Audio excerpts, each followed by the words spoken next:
Hello दोस्तों, once again a very welcome back to the new video and in this video we are going to discuss about the GATE examination। अब यहाँ पर कल मैंने एक video upload की थी कि जिसके अंदर मैंने गेट के बारे में थोड़ा सा जिक्र किया था, तो उसके बाद मुझे काफ़ी कमेंट्स आए कि ये गेट एग्ज़ाम क्या होती है। और मोस्टली यहाँ पर फर्स्ट ईयर के स्टूडेंट्स को गेट के बारे में इतना ज़्यादा नॉलेज नहीं होता है। So this is just a introductory video to a GATE exam. This is not the full description video for the GATE. अगर फुल डिस्क्रिप्शन लेने बैठे तो वो आराम से 1 घंटे का हो सकता है, क्योंकि गेट के अंदर बहुत सारे पेपर्स, बहुत सारी मतलब डिफरेंट डिफरेंट कोड आते हैं, type of paper, type of codes, और इसके अलावा भी यहाँ पर बहुत कुछ गेट एग्जाम के बारे में डिस्कशन हो सकता है।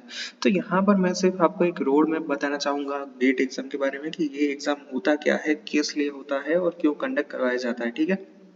नाउ सबसे पहले तो ये एग्जाम होता है अगर आपको इंडिया के किसी भी इंस्टीट्यूट, चाहे यहाँ पर हो गया आईआईटी, एनआईटी या फिर वेल नोन प्राइवेट इंस्टीट्यूट्स, अगर आपको इन सारे इंस्टीट्यूट्स के अंदर मास्टर्स डिग्री करने जाना है तो फिर यहाँ पर गेट की एग्जाम आपकी होगी। गेट एग्जाम आपको क्लियर करना पड़ेगा and based on the cut off GATE exam you have to qualify for the IIT और एनआईटी।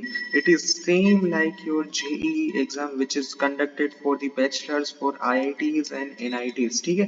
तो आपने किस तरह से बैचलर के लिए JEE एग्जाम दी थी, तो इसी तरह से अब आपको जाना है मास्टर्स के लिए। तो फिर यहाँ पर आपको गेट एग्जाम क्रैक करना होगा और उसके बाद आप इंजीनियरिंग के अंदर IITs और NITs में से मास्टर्स कर पाओगे। ठीक है।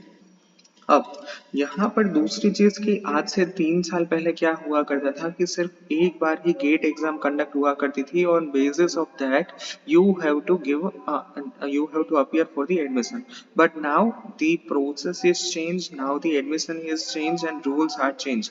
अब यहाँ पर क्या है, अब यहाँ पर ऐसा हो चुका है कि गेट एग्जाम 2 बार कंडक्ट होती है और ये 2 बार में से जिसमें भी आपके अच्छे मार्क हो उसका यहाँ पर स्कोर काउंट होता है। तो ये यहाँ पर रूल नया आया है, ये रूल यहाँ पर थोड़ा सा चेंज हुआ है गेट एग्जाम के बारे में। तो ये 2 एग्जाम आप दोगे, एक दोगे आप थर्ड ईयर में और दूसरा दोगे आप फोर्थ ईयर में, जिसमें भी अच्छा स्कोर होगा आप उसमें यहाँ पर आप जो भी बेस्ट होगा वो यहाँ पर इंक्लूड कर सकते हो आपके एडमिशन के लिए। ठीक है। तीसरा पॉइंट, हु आर एलिजिबल। तो एवरीवन, यहाँ पर हर कोई स्टूडेंट्स यहाँ पर गेट एग्जाम के लिए एलिजिबल है। इट्स नॉट लाइक कि यहाँ पर सिर्फ बैचलर ही है, मतलब थर्ड ईयर स्टूडेंट और फोर्थ ईयर दोनों यहाँ पर एलिजिबल होते हैं गेट एग्जाम के लिए। ठीक है। अब यहाँ पर दूसरी बात मैं ये भी बताना चाहता हूँ कि यहाँ पर आप मान लीजिए कि आईटी में से हो तो फिर यहाँ पर आईटी का पेपर नहीं आएगा, आपको कंप्यूटर का पेपर ही सिलेक्ट करना पड़ेगा। तो यहाँ पर पेपर आपको पहले से सिलेक्ट करने पड़ेंगे। अब मान लीजिए कि आप मैकेनिकल की कोई सब ब्रांच में हो। ठीक है।